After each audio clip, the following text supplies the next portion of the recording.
আসসালামু আলাইকুম। প্রিয় দর্শক, আপনারা দেখছেন দৈনিক প্রদীপ শিকা ইউটিউব চ্যানেল।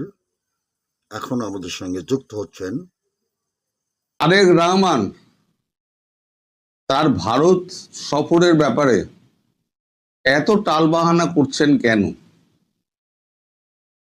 মোদিভীতি হতে পারে, কারণ যে সমস্ত এগ্রিমেন্টে উনি সই করেছিলেন ভারতের প্রতিনিধির উপস্থিতিতে এবং মার্কিন প্রতিনিধিদের উপস্থিতিতে, ভারতে এলে সেই সমস্ত জবাব তো তাকে দিতে হবে, অন্তত নরেন্দ্র মোদীর সামনে দিতেই হবে। দ্বিতীয় হচ্ছে, মানে 1-to-1 যদি বৈঠকে উনি বসেন, সেটা বিমস্টেকের মানে ব্রিক্সের সাইডলাইনেই হোক অথবা আগস্টে আসার যে কথা চলছে তাতে, আমি গতকালকেও বলেছি উনি আসবেন বলে আমার বিশ্বাস হয় না। তা বিশ্বাস হয় না কেন? বিশ্বাস হয় না একটাই কারণে, যে তিনি নিজের সিদ্ধান্তে এখন চলতে পারছেন না, অন্যের সিদ্ধান্তে চলছেন। অন্যের সিদ্ধান্ত কি? এখানে জামায়াতের চাপ আছে, এখানে এনসিপির চাপ আছে। তিনি সবাইকে খুশি করতে চাইছেন, সবাইকে খুশি করে উনি ক্ষমতায় টিকে থাকতে চাইছেন। কিন্তু একটা কথা উনি ভুলে গেছেন, যে সবাইকে খুশি করতে চায় সে কাউকে খুশি করতে পারে না, আর বিশেষ করে ভারতের মতো বৃহৎ গণতান্ত্রিক প্রতিবেশী রাষ্ট্রকে। এখন প্রতিবেশী রাষ্ট্র কি করতে পারে? প্রতিবেশী রাষ্ট্র যদি মনে করে যে আমি তার বিরুদ্ধে ব্যবস্থা নেব, তাহলে অনেক কিছু করতে পারে। গতকাল আমাদের এখানে মানে বর্ষাকালীন অধিবেশন শেষ হয়েছে পার্লামেন্টের। এখন তো হাতে অখণ্ড সময়। গতকাল রাতে সন্ধ্যের পর থেকে রাত 1:30 অবধি প্রচুর দৌড়ঝাঁপ হয়েছে। দৌড়ঝাঁপ বলতে কখনো এসপিজি, কখনো দলবল নিয়ে যাচ্ছে শেখ হাসিনার ওখানে তার সঙ্গে কথা বলতে, কখনো এখানে অজিত দোভাল, জয়শঙ্করজি একলা মিটিং করছেন, কখনো অজিত দোভাল, রাজনাথ সিং, মোদি, জয়শঙ্করজি একসঙ্গে মিটিং করছেন, মানে সিরিজ অফ মিটিং। এর মধ্যে গভীর রাতে আবার ডেকে পাঠানো হয় সিডিএস কে, চিফ অফ ডিফেন্স স্টাফকে। সেটা এর মধ্যে চিফ অফ ডিফেন্স স্টাফের সম্পর্কটা কোথায় আমি এখনো ধরতে পারিনি। কিন্তু এই বাংলাদেশে একটা খবর রটেছে যে দীনেশ ত্রিবেদী নাকি আবার একটা চিঠি নিয়ে যাচ্ছে, আমন্ত্রণ পত্র। আমার বিশ্বাস হয় না, আমাদের কাগজেও এরকম কিছু বেরোয়নি। তাছাড়া বাংলাদেশে এরকম বেল নেই, আপনাদের ভাষায় বাংলাদেশের অত বেল নাই। যারা আমেরিকাকে চেপে রাখতে পারে তাদের কাছে বাংলাদেশ কি? তবে এর ফলশ্রুতি হিসেবে বাংলাদেশকে কিন্তু কঠিন গুণাগার দিতে হবে। গুণাগার বলতে বাংলাদেশ ভারত ছাড়া কিন্তু তার নড়ার জায়গা নেই, সে খাদ্য পানীয় থেকে আরম্ভ করে জল অবধি। এখন আপনার দেশের যা অবস্থা, তাতে বেসিক দুটো চাহিদা মানুষের, যেটা সেটা হচ্ছে বিদ্যুৎ আর একটা হচ্ছে খাদ্যপণ্য। বিদ্যুৎ না থাকলে ট্যাঙ্কে জল উঠছে না, মোবাইল চার্জ হচ্ছে না, কোম্পানি বন্ধ হয়ে যাচ্ছে, তার আবার গ্যাসের সংকট, সিএনজির সংকট, পরিবহন কমে যাচ্ছে। ধরুন একটা মানুষ সকালবেলা ঘুম থেকে উঠে তার প্রথম কাজ কি হলো? দাঁত ব্রাশ করবে, সে টয়লেটে যাবে, পৌঁছতে যায় কিন্তু জল লাগছে। বাড়ির গৃহিণী, তিনি রান্না চড়াবেন, ট্যাঙ্কে জল নেই, কারণ কারেন্ট নেই, ট্যাঙ্কে জল উঠছে না, হাঁড়ি চড়ছে না। আপনি বাজারে যাবেন, গাদা গাদা টাকা নিয়ে যাবেন, থলে ভর্তি হবে না। ফিরে এসে আপনাকে ফাঁকা পেটে ফাঁকা পকেটে হাঁটতে হাঁটতে আপনাকে অফিস পৌঁছাতে হবে, তার মধ্যে তো অর্ধেক বেকার হয়ে গেছে। শেখ হাসিনা যখন গেছিলেন তখন তো বিদ্যুতে স্বনির্ভর ছিল, তাহলে এই টুকু সাহেবকে বসিয়ে দিয়ে, যিনি আগের বারে সমস্ত কেচ্ছা বেচ্ছা গুলো করেছিলেন, তাকে আবার ওই পদে বসিয়ে দিয়ে তারেক রহমান কি প্রমাণ করতে চাইলেন? না, বাংলাদেশ কি গরু ছাগলের দেশ হয়ে গেছে না? বাংলাদেশের মানুষগুলো তাদেরকে নিয়ে যা পারবেন তাই করবেন। আপনাদের কি বলবো, তার মধ্যে আবার আশা করছেন যে ভারতবর্ষে নরেন্দ্র মোদী আবার দ্বিতীয়বার প্রধানমন্ত্রীকে আমন্ত্রণ জানিয়ে চিঠি লিখবেন। দ্বিতীয়বার না, তৃতীয়বার। একবার তো শুভেচ্ছা বার্তার সঙ্গে সঙ্গে একবার আমন্ত্রণ জানিয়েছিলেন, দ্বিতীয়বারে ব্যক্তিগতভাবে চিঠি দিয়েছিলেন, আমন্ত্রণ জানিয়েছেন, তৃতীয়বার বিমস্টেকের সভাপতি হিসেবে তাকে চিঠি দিয়ে আমন্ত্রণ জানিয়েছেন। আর কত পায়ে ধরতে হবে তারেক রহমানকে যে আপনি আসুন প্রভু, এসে আমাদের উদ্ধার করুন? আমি জানি না আসবে কিনা, আমি জানি না।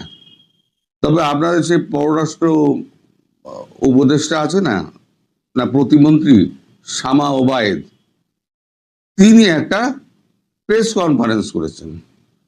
তা প্রেস কনফারেন্সটা আমি সাইডে তুলে দিচ্ছি, আপনার প্রেস কনফারেন্সটা দেখুন একবার।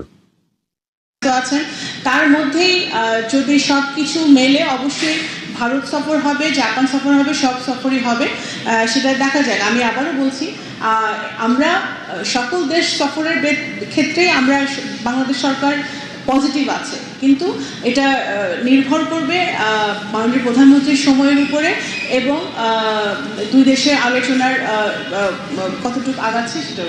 আমি বলি যে কোনো সময় যখন দুই দেশের প্রধান কথা বলেন, দ্বিপাক্ষিক আলোচনা হয়, তখন অনেক সমস্যা সমাধানেরই সুযোগ থাকে।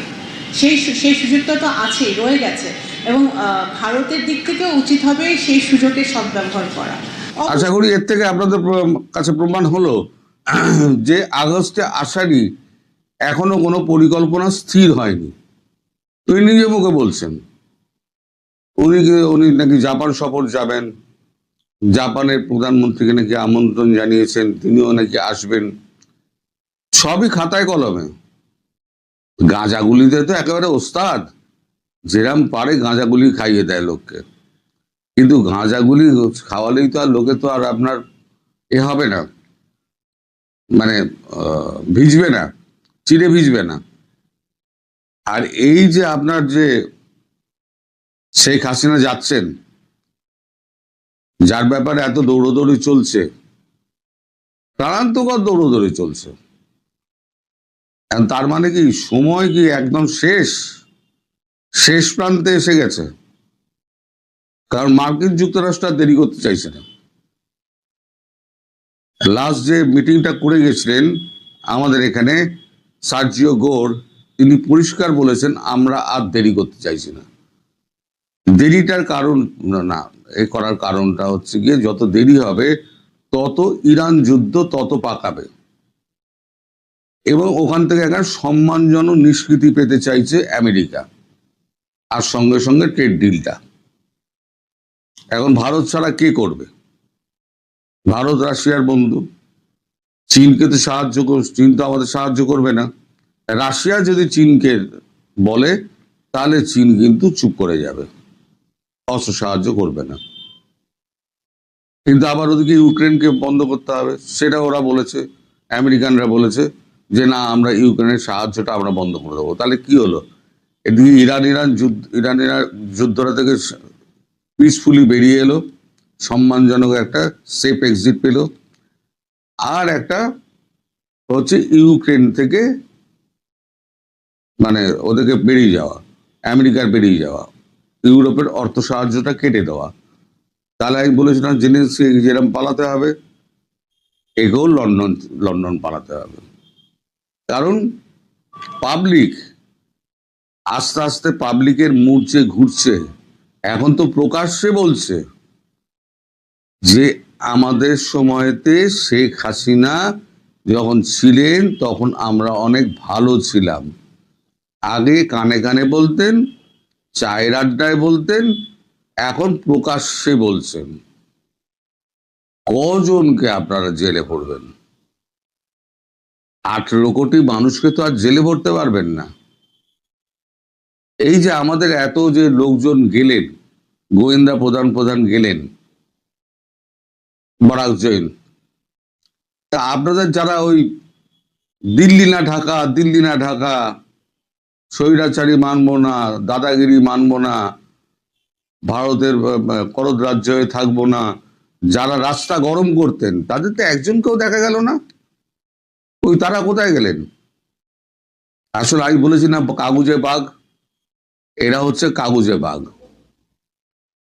তো পারিপার্শ্বিক যে অবস্থা দেখছি, আমেরিকার চাপ, ভারতের একটা গণতান্ত্রিক সিদ্ধান্ত এবং শেখ হাসিনাকে সস্থানে বসানো, আমার মনে হচ্ছে আগস্টের শেষ দিকে হয়তো তারেক রহমান আসার সুযোগে পাবেন কিনা আমার সেই বিষয়ে যথেষ্ট সন্দেহ আছে মশাই। চিঠিমিটি ছেড়ে দিন, আগস্টের শেষ সপ্তাহের দিকে চোখ দিকে তাকিয়ে থাকুন। আমি যখন যা বলি খবর নিয়েই বলি। হ্যাঁ, হয়তো শেষ সপ্তাহ হলো না, সেপ্টেম্বরের প্রথম সপ্তাহ হলো, এরকমই কিছু একটা হবে। তবে সময় খুব একটা বেশি দূরে নেই। শেখ হাসিনা মাথা উঁচু করে ফিরবেন, তার এগেনস্টে কোনো রকম আপনার ক্রিমিনাল মামলা যত আছে সেগুলো থাকবে না, সমস্ত উইথড্র হয়ে যাবে, একটা কিছু থাকবে না। আর আপনি তারেক রহমান যদি না আসেন না, তাহলে গঙ্গা চুক্তি, তিস্তা চুক্তি, তারপরে যে খাদ্য পানীয় বন্টন মানে এই পাঠানো, তারপরে তা আপনার ট্রান্সশিপমেন্টের যদি এখন যা যা সুযোগগুলো কিছু কিছু পাওয়া যাচ্ছে সেগুলোও বন্ধ করে দেবে এবং আপনার ওই ভিসাটাও বন্ধ করে দেবে। এবার মর দেশের পাবলিক আরো খেপে যাবে, কারণ ভিসাটা তো পাওয়া যাচ্ছিল, ভিসাটাও যদি বন্ধ করে দেয় তাহলে পাবলিক কার ওপরে খেপবে? তারেক রহমানের ওপরে খেপবে। তারেক রহমানকে লাঠি নিয়ে তাড়া করবে চৌরাস্তার মোড়ে। এবার দেখে নেবেন আমার কথাটা কতটা সত্যি হয় এবং কতটা বাজে কথা হয়। আমি এখনো পর্যন্ত যা বলে এসেছি সব অক্ষর অক্ষরে মিলে গেছে, এবারও যা বলছি অক্ষরে অক্ষরেই মিলবে। আপনারা শুধু ওয়েট করুন। সবাই ভালো থাকবেন, সুস্থ থাকবেন, সাবধানে থাকবেন। বাংলাদেশের ভেতরে রেকর্ড পরিমাণ গ্যাস আর বিদ্যুৎ সংকট, একের পর এক বন্ধ হয়ে যাচ্ছে ভারী শিল্প কারখানা, কাজ হারাচ্ছেন লাখো মানুষ। আর এই জ্বলন্ত সমস্যার তাৎক্ষণিক সমাধান যখন খোদ বিএনপি সরকারের জানা নেই, তখন পর্দার আড়ালে কূটনৈতিক ক্ষেত্রে বড় সমস্যাটির সমাধানের দিকে নজর দিচ্ছে তারা। বহুল আলোচিত ব্রিক্স সম্মেলন এরিয়া সম্পূর্ণ দ্বিপাক্ষিক সফরে দিল্লি যাচ্ছেন বাংলাদেশের প্রধানমন্ত্রী তারেক রহমান। দ্বিপাক্ষিক সফর বলেই সেটি হতে যাচ্ছে ব্রিক্স সম্মেলনের আগেই, আগস্টের তৃতীয় সপ্তাহের একেবারে শেষে অথবা শেষ সপ্তাহের শুরুর দিকে তারেক রহমান দিল্লি সফরে যাচ্ছেন, এটা ঢাকা ও দিল্লির কূটনৈতিক একাধিক সূত্রে নিশ্চিত হয়ে গেছে। প্রশ্ন হলো, কেন ব্রিক্সের মতো একটি বহুপাক্ষিক সম্মেলন, যেখানে বিশ্বের অনেক পরাশক্তির শীর্ষ নেতাদের সাথে বৈঠকের সুযোগ ছিল, সেটিকে পাশ কাটিয়ে ভারতে দ্বিপাক্ষিক সফরে যেতে চান তারেক রহমান? কূটনৈতিক সূত্রগুলো বলছে, সম্প্রতি প্রতিবেশী দেশ দুটি যে ইস্যুটির কারণে চরমভাবে ব্যাক চ্যানেল ডিপ্লোমেসির চর্চা করছে, সেই ইস্যুটির কারণেই দুই দেশের শীর্ষ নেতার বৈঠক জরুরি হয়ে পড়েছে। আর এই পুরো বিষয়টাতে থার্ড পার্টি মিডিয়েশন হিসেবে ভূমিকা রাখছে কয়েকটি শক্তিশালী দেশ।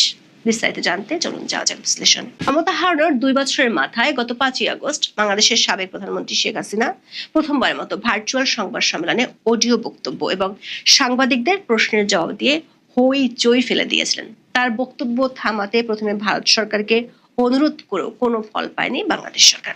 পরে সমালোচনা সত্ত্বেও বাংলাদেশের গণমাধ্যমে শেখ হাসিনার ওই অনুষ্ঠানের খবর প্রচারে নিষেধাজ্ঞা দিয়েছিল। শেখ হাসিনার এমন পাবলিক ফোরামে বক্তব্য দেওয়াকে কেন্দ্র করে ভারত ও বাংলাদেশের মধ্যে সম্পর্কে উত্তেজনা দেখা দেয়। এর আগে বিমস্টেকের সভাপতি হিসেবে তারেক রহমানকে সেপ্টেম্বরের 12 থেকে 13 তারিখ দিল্লিতে অনুষ্ঠেয় ব্রিক্স সম্মেলনে যোগ দিতে আমন্ত্রণ জানিয়েছিলেন ভারতের প্রধানমন্ত্রী নরেন্দ্র মোদী। কিন্তু দিল্লিতে সংবাদ সম্মেলনে শেখ হাসিনার বক্তব্য দেয়াকে কেন্দ্র করে সামনে আসা উত্তেজনার প্রেক্ষিতে তারেক রহমান ওই সম্মেলনে যোগ দিবেন কিনা এবং আদৌ তিনি ভারত সফরে যাবেন কিনা তা নিয়ে অনিশ্চয়তা দেখা দেয়। 2026 সালে ব্রিক্সের সভাপতির দায়িত্ব পালন করছে ভারত। বাংলাদেশ ব্রিক্সের সদস্য দেশ নয়, তবে ব্রিক্সের নিয়ম অনুযায়ী বিভিন্ন আঞ্চলিক জোটের নেতাদের সম্মেলনের আউটরিচ অধিবেশনে আমন্ত্রণ জানানো হয়। এই আঞ্চলিক জোট হচ্ছে বিমস্টেক বা বে of Bengal initiative for multi sectoral technical and economic cooperation. বিভিন্ন সময়ে সদস্য দেশগুলোর সরকার প্রধানেরা বিমস্টেকের চেয়ারম্যান পদের দায়িত্ব পালন করেন। 2025 সাল থেকে বিমস্টেকের চেয়ারম্যান পদটি রয়েছে বাংলাদেশে। সেই হিসেবে বর্তমান এই জোটের চেয়ারম্যান বাংলাদেশের প্রধানমন্ত্রী তারেক রহমান। গত জুলাইয়ে ঢাকায় ভারতীয় হাইকমিশনের মাধ্যমে বাংলাদেশের পররাষ্ট্র মন্ত্রণালয় একটি কূটনৈতিক পত্র পাঠিয়ে বাংলাদেশের প্রধানমন্ত্রীকে ব্রিক্সের আউটরিচ অধিবেশনে অংশ নেওয়ার জন্য আমন্ত্রণ জানায় ভারত। এরপর গত প্রায় 1 মাস ধরে আলোচনা চলছে ওই সম্মেলনে অংশ নিতে ভারত সফরে বাংলাদেশের প্রধানমন্ত্রী তারেক রহমান যাবেন কিনা। বুধবার পর্যন্ত এই সম্মেলনে তারেক রহমানের যোগ দেওয়ার বিষয়ে কোনো সিদ্ধান্ত হয়নি বলে বিবিসি বাংলাকে জানিয়েছেন পররাষ্ট্র মন্ত্রণালয়ের মুখপাত্র শহীদুল করিম। বৃহস্পতিবার দিল্লি ও ঢাকার একাধিক কূটনৈতিক সূত্রে জানা গেছে তারেক রহমান ব্রিক্সের সম্মেলনে যাচ্ছেন না, বরং সেখানে তিনি প্রতিনিধি পাঠাবেন। তবে ব্রিক্স সম্মেলনের আগেই তারেক রহমান দিল্লি যাচ্ছেন। ঢাকা ও দিল্লির কূটনৈতিক সূত্রগুলো বলছে, বাংলাদেশের জন্য এই মুহূর্তে ডিসেম্বরে মেয়াদ উত্তীর্ণ হতে যাওয়া গঙ্গা পানি বন্টন চুক্তি, তিস্তা প্রকল্প আর ভারত থেকে আরো বেশি পরিমাণে ডিজেল আনার ইস্যুগুলো গুরুত্বপূর্ণ। তবে দুই পক্ষের জন্য শেখ হাসিনার দেশে ফেরার ইস্যুটি অন্য সব ইস্যু নিয়ে আলোচনাকে ছাপিয়ে যাচ্ছে। বিষয়টিকে কূটনীতিকরা বলছেন ব্যাক চ্যানেল ডিপ্লোমেসি ইস্যু, যেটি নিয়ে প্রকাশ্যে কোনো পক্ষই খুব বেশি কিছু কিংবা নির্ধারিত বক্তব্যের বাইরে কিছু বলতে পারেন না। শেখ হাসিনার দেশে ফেরার বিষয়ে চূড়ান্ত সিদ্ধান্ত নিতেই দুই দেশের শীর্ষ পর্যায়ের বৈঠক হওয়া জরুরি বলে মনে করছেন সংশ্লিষ্টরা। ঢাকার একজন কূটনৈতিক বলছেন, 24 5 আগস্টের পর ভারত বাংলাদেশের সম্পর্কে যে অবনতি হয়েছিল বিএনপি ক্ষমতা আসার পর তা অনেকখানি ঠিক হয়। যেমন ইউনূসের আমলে বাংলাদেশিদের জন্য ভিসা বন্ধ থাকলেও বিএনপি আমলে তা আবার চালু হয়। আবার গত মার্চ এপ্রিলে ইরান যুদ্ধ চলাকালে জ্বালানি ক্রাইসিসের সময় ভারত 30,000 টন ডিজেল দিয়ে বাংলাদেশকে সাহায্য করেছিল। পাশাপাশি ভারত ও বাংলাদেশের বাণিজ্যিক সম্পর্ক বেশ সচল আছে। তাহলে এই মুহূর্তে দুই দেশের সম্পর্কের মধ্যে উত্তেজনা কি নিয়ে? এর পেছনে আছে শেখ হাসিনার দেশে ফেরা এবং তার সঙ্গে আছে বাংলাদেশের রাজনীতিতে অন্তর্ভুক্তিমূলক রাজনীতি ফিরিয়ে আনা, যেটি এই মুহূর্তে শুধু ভারতের নয়, বেশ কয়েকটি শক্তিশালী দেশেরও মাথা ব্যথা। সূত্রগুলো বলছে, এই ইস্যুতে শুধু ভারত ও বাংলাদেশই নয়, ভূরাজনৈতিক ক্ষেত্রে শক্তিশালী আরো কয়েকটি পক্ষ জড়িত আছে। কূটনৈতিক ভাষায় বিষয়টিকে বলা হয় থার্ড পার্টি মিডিয়েশন। ঢাকার একজন কূটনীতিক বলছেন, ভারতে নিযুক্ত মার্কিন রাষ্ট্রদূত ও ট্রাম্পের ঘনিষ্ঠ বন্ধু সার্জিও গোরের বাংলাদেশ সফর, এই সফর এসে ভারতের হাই কমিশনারের সাথে তার বৈঠক এবং এরপর শেখ হাসিনার দেশে ফেরার ইস্যুটি এতটা আলোচনায় আসা এই থার্ড পার্টি মিডিয়েশনের বিষয়টির দিকে ইঙ্গিত দেয়।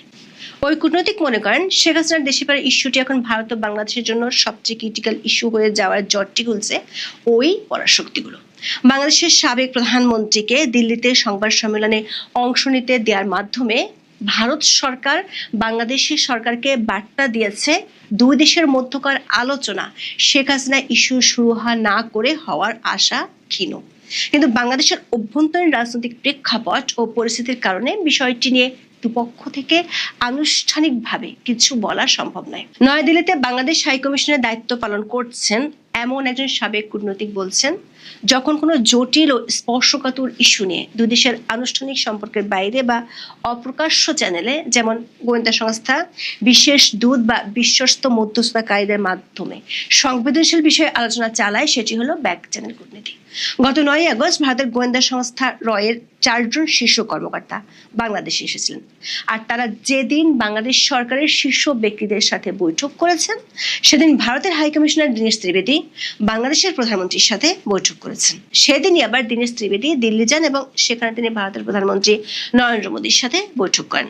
আবার একই সময় পরপর 2 দিন ভারতের জাতীয় নিরাপত্তা উপদেষ্টা অজিত দোভালের সাথে বৈঠক করেছেন ভারতে নিযুক্ত মার্কিন রাষ্ট্রদূত ও ট্রাম্পের ঘনিষ্ঠ বন্ধু সার্জিও গোর। দিল্লির একটি সূত্র বলছে, দীনেশ ত্রিবেদীর সাথে অজিত দোভালেরও বৈঠক হয়েছে, তবে সে বৈঠকটি সার্জিও গোরের সাথে দোভালের বৈঠকের আগে নাকি পরে হয়েছে সেটি নিশ্চিত হওয়া যায়নি। দিল্লি সূত্রগুলো বলছে সার্জিও গো 13 আগস্ট দিল্লিতে আরো দুটি শক্তিশালী দেশের প্রতিনিধিদের সাথে বৈঠক করেছেন, যারা বাংলাদেশের জন্য দাতা দেশ এবং ডেভেলপমেন্ট পার্টনার হিসেবে পরিচিত। তারেক রহমান যে খুব শিগগির ভারত সফরে যাচ্ছেন সেটার ইঙ্গিত দিয়েছেন বাংলাদেশের পররাষ্ট্র প্রতিমন্ত্রী শামা ওবায়েদ। 13 আগস্ট পররাষ্ট্র মন্ত্রণালয়ে সাংবাদিকদের সঙ্গে আলাপকালে প্রতিমন্ত্রী বলেছেন, বাংলাদেশের প্রধানমন্ত্রীর ভারত সফর নিয়ে তার সরকার পজিটিভ। এখনো সম্ভাবনা আছে ভারত সফরের। ব্রিক্স সম্মেলনের আগে ভারত সফর করতে পারেন এমন ইঙ্গিতও পাওয়া গেছে পররাষ্ট্র প্রতিমন্ত্রীর কথা থেকে। তিনি বলেছেন, ব্রিক্স সম্মেলনের তো অনেক দেরি, 1 মাস বহু কিছু হয়ে যেতে পারে। সরকারও ব্যস্ত রয়েছে, প্রধানমন্ত্রীও ব্যস্ত, তার মধ্যে যদি সবকিছু মিলে অবশ্যই ভারত সফর হবে। সূত্রগুলো বলছে, শেখ হাসিনার সরকার পতনের পর অন্তর্বর্তী সরকারের সময় থেকে বাংলাদেশ ও ভারতের মধ্যে যে সম্পর্কের টানাপোড়েন তৈরি হয়েছিল সেটি কাটিয়ে উঠতে দুই দেশের পক্ষ থেকে চেষ্টা ছিল, কিন্তু শেখ হাসিনার ইস্যুটি সমাধান না করে যে আলোচনা আগাবে না, সে বার্তা ভারতের পক্ষ থেকে বাংলাদেশ সরকারকে দেওয়া হয়েছে। তাছাড়া থার্ড পার্টিগুলো এ নিয়ে তাদের বার্তা দিয়েছে। ফলে এখন অপেক্ষা দুই দেশের শীর্ষ নেতার বৈঠকের পর দুই দেশের পক্ষ থেকে সমীকরণগুলো চূড়ান্ত করা। ঢাকার পররাষ্ট্র মন্ত্রণালয়ের একটি সূত্র বলছে, 5ই আগস্ট শেখ হাসিনার বক্তব্য দেওয়ার প্রতিবাদে প্রেস রিলিজ দেওয়ার পরও বাংলাদেশের পররাষ্ট্রমন্ত্রী দক্ষিণ এশিয়ার ডিজিকে ভারত সফরের প্রস্তুতি শেষ করার নির্দেশ দিয়েছেন। ওই সূত্রটি বলছে, বাংলাদেশ ভারত টানাপোড়েন কাটিয়ে স্বাভাবিক সম্পর্ককে এগিয়ে নিতে ব্রিক্সের মতো বহুপক্ষীয় সম্মেলনে ভারত যাওয়ার চেয়ে দ্বিপক্ষীয় সফর দুই দেশের জন্য বেশি কার্যকর হবে। এতে দুই দেশের প্রধানমন্ত্রী সরাসরি আলোচনায় বসতে পারবেন এবং গুরুত্বপূর্ণ বিষয় যেমন গঙ্গা চুক্তি নবায়নের রাজনৈতিক আলোচনা, তিস্তা নিয়ে আলোচনা সহ 2 বছরের বাণিজ্যিক বাধা দূর করা, মানুষের যোগাযোগ সহজ করার মতো বিষয়গুলোতে অগ্রগতি সম্ভব। শেখ হাসিনার দেশে ফেরার ইস্যুতেও দুপক্ষের মধ্যে বোঝাপড়া তৈরির সুযোগ থাকবে এই সফরে। সূত্রটি বলছে, বাংলাদেশের পক্ষ থেকে প্রকাশ্যে শেখ হাসিনার প্রত্যর্পণের কথা বলা হলেও ভারতের পক্ষ থেকে এরই মধ্যে প্রত্যাবর্তনের কথা জানিয়ে দেওয়া হয়েছে। এমন পরিস্থিতিতে ব্রিক্সের চেয়ে দ্বিপক্ষীয় সফর দুই প্রতিবেশীর মধ্যে আস্থা ফিরিয়ে আনতে গুরুত্বপূর্ণ ভূমিকা রাখবে বলছে সূত্রগুলো। সেটি হলে চলতি মাসের শেষ সপ্তাহে নয়াদিল্লি যাবেন বাংলাদেশের প্রধানমন্ত্রী তারেক রহমান। বাংলাদেশ সরকারের পক্ষ থেকে শিগগিরই জানানো হবে, দুই দেশের সম্পর্ককে ইতিবাচক, স্থিতিশীল ও জনকেন্দ্রিক ভিত্তির উপর দাঁড় করাতে ভারতের প্রধানমন্ত্রীর আমন্ত্রণে দিল্লি যাবেন বাংলাদেশের প্রধানমন্ত্রী। এখন এ পর্যন্ত সবাই